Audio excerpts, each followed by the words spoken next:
तो देखो दोस्तों, रिसेंटली बजट अनाउंस हुआ था एंड बजट में एक चीज़ हमें देखने को मिली कि गवर्नमेंट ने लॉन्च किया है न्यूक्लियर एनर्जी मिशन, जहाँ पे गवर्नमेंट का फोकस रहने वाला है on research and development of small modular reactor. And government ने इसके लिए एलोकेट किया है 20,000 करोड़ का फंड, जहाँ पे गवर्नमेंट का एम है कि वो डेवलप करना चाहती है at least 5 indigenously designed SMRs by 2033। तो अब देखो दोस्तों, हमें यहाँ पे दिख रही है अपॉर्चुनिटी ऐसी है दोस्तों कि जितने भी न्यूक्लियर रिलेटेड जो भी शेयर्स है, सो हो सकता है उनका बिजनेस बढ़ जाए। बट देखो दोस्तों, क्योंकि न्यूक्लियर ये एक क्रिटिकल सब्जेक्ट है, सो तो इसीलिए कभी भी न्यूक्लियर पावर प्लांट का पूरा प्रोजेक्ट का काम किसी प्राइवेट कंपनीज को नहीं दिया जाता। ये काम गवर्नमेंट के बॉडीज़ के अंडर, गवर्नमेंट के बॉडीज़ के निगरानी में ही होता है। सो इसीलिए गवर्नमेंट की बॉडी उसी कंपनीज़ को वर्क ऑर्डर्स देंगे जो कंपनी पे गवर्नमेंट का ऑलरेडी भरोसा है। अब देखो दोस्तों, सबसे पहले हमें समझना होगा कि न्यूक्लियर एनर्जी में कौन से गुड्स एंड सर्विसेज लगते हैं, सो दैट कि हम देख सकें कि कौन से कंपनीज है जो वो गुड्स एंड सर्विसेज प्रोवाइड करते हैं। एंड देन उसके बेसिस पे हम देखेंगे कि कौन सी कंपनीज अभी के लिए फाइनेंशियली स्ट्रांग है एंड कौन सी कंपनीज को मैक्सिमम वर्क ऑर्डर्स मिलने के चांसेस है। तो दोस्तों, सबसे पहले हमें समझना होगा कि न्यूक्लियर पावर प्लांट वर्क कैसे करता है। तो ये देखिए दोस्तों, फर्स्ट होता है कंटेनमेंट बिल्डिंग, जहाँ पे स्टीम जनरेटर्स होते हैं, कंट्रोल रॉड्स होते हैं, यूरेनियम फ्यूल होता है, रिएक्टर वेसल होते हैं। ये जो साइड में आपको दिख रहे हैं, यहाँ पे हीट जनरेशन होता है, फिर स्टीम के लिए लाइंस होते हैं, कंडेंसर होते हैं, पंप होते हैं, कूलिंग वाटर होता है, जनरेटर होता है, ट्रांसफार्मर होता है। देखिए दोस्तों, यहाँ पे होता है यूरेनियम फ्यूल एंड यहाँ पे एक्सट्रीम हीट प्रोड्यूस होती है। फिर यहाँ से स्टीम प्रोड्यूस होता है जो ये पाइप से होके फिर टरबाइन रोटेट होते हैं एंड देन जनरेटर से फिर इलेक्ट्रिसिटी जनरेट होती है, फिर वो जाता है ट्रांसफार्मर में एंड देन वो इलेक्ट्रिसिटी यूज़ के लिए लिया जाता है। तो अब देखो दोस्तों, यहाँ पे हमें कुछ गुड्स दिख रहे हैं, जैसे कि टरबाइन हो गया, जनरेटर हो गया, ट्रांसफार्मर हो गया। यहाँ पे जो हीट के लिए लगाते हैं उसे हीट एक्सचेंजर बोलते हैं, ये हो गए, पंप हो गया एंड कूलिंग वाटर हो गया।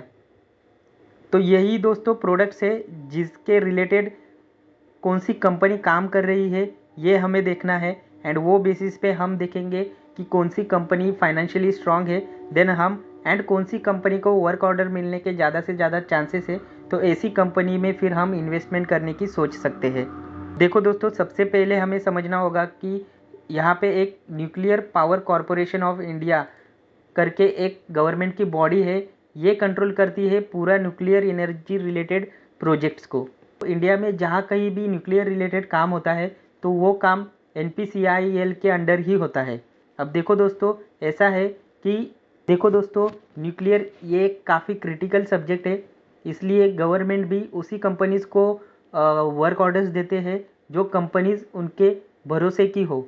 अब देखो दोस्तों, इसीलिए मैंने एक लिस्ट निकाली है NPCIL के वेबसाइट से, जहाँ पे 2023 में NPCIL ने न्यूक्लियर रिलेटेड कौन से कंपनीज़ को कितने का ऑर्डर्स दिया था। सो ये देखिए दोस्तों, ये वो लिस्ट है जहाँ पे NPCIL ने 2023 में कौन से कंपनीज़ को कितने का ऑर्डर्स दिया था, ये सब डिटेल यहाँ पे अवेलेबल है।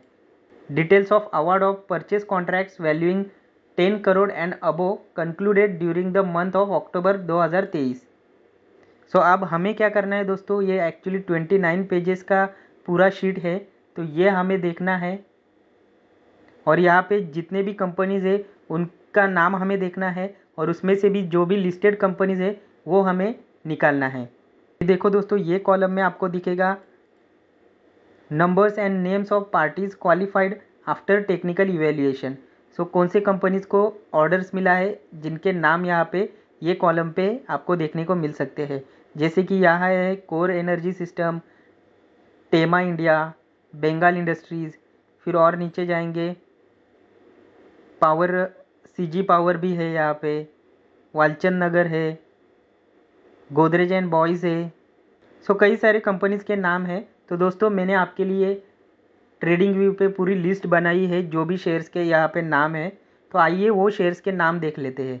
तो दोस्तों, ये पूरी लिस्ट है, इन सभी का नाम वहाँ पे था, तो आइए एक एक करके जान लेते हैं।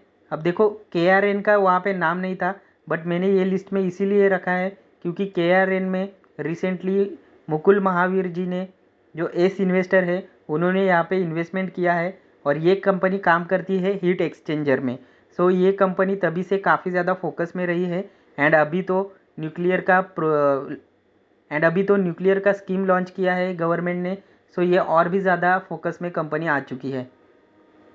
फिर नेक्स्ट वो लिस्ट में था, NPCI के लिस्ट में लॉर्ड इंजीनियरिंग था, जहाँ पे लॉर्ड इंजीनियरिंग को भी लास्ट ईयर 2023 में अच्छे खासे ऑर्डर्स मिले थे। एमटार को भी ऑर्डर्स मिले थे, जो अभी तक अच्छा खासा करेक्टेड हो चुका है। यूनिमेज रिसेंटली लिस्टेड कंपनी, इनको भी ऑर्डर मिला था। आज़ाद का देखिए, आज़ाद को तो ऑर्डर के लिस्ट में मुझे दिखा नहीं, बट आज़ाद को मैंने ये लिस्ट में इसीलिए रखा है क्योंकि आज़ाद टरबाइन में काफ़ी ज़्यादा मशहूर है, जो फॉरेन कंट्रीज़ को टरबाइन एक्सपोर्ट करता है। सो इसलिए आज़ाद का होना काफ़ी ज़्यादा इम्पोर्टेंट है। नेक्स्ट है अनूप इंजीनियरिंग, फिर है Kirloskar oil engineering, CG power का लिस्ट में नाम था, फिर वालचंद नगर का नाम था, KSB लिमिटेड का नाम था, and lastly IS Jake heavy engineering limited का नाम था। तो दोस्तों ये सारे शेयर का उधर पे नाम था। अब देखिए दोस्तों, मैं क्या करने वाला हूँ, ये सारे के सारे शेयर्स का डिटेल में स्टडी करने वाला हूँ। एंड अगर कोई कंपनी मुझे अच्छी लगती है तो मैं ज़रूर आपके साथ वो कंपनी शेयर करूँगा। अब तब तक के लिए आपको क्या करना है दोस्तों, ये सारे कंपनीज़ के लिस्ट आपके वॉच लिस्ट में ऐड करके रखिए। एंड आप भी आपके एंड से ये सारे कंपनीज पे स्टडी करने का ट्राई करिए। एंड जब मेरा स्टडी कंप्लीट होता है तो मैं ज़रूर एक वीडियो बना के अपलोड करूँगा, जहाँ पे मैं फाइनेंशियली स्ट्रॉन्ग शेयर्स का नाम आपको बताने वाला हूँ। तो चलिए दोस्तों, आज के लिए इतना ही था। मिलते हैं अगले वीडियो में, तब तक के लिए goodbye and happy investing.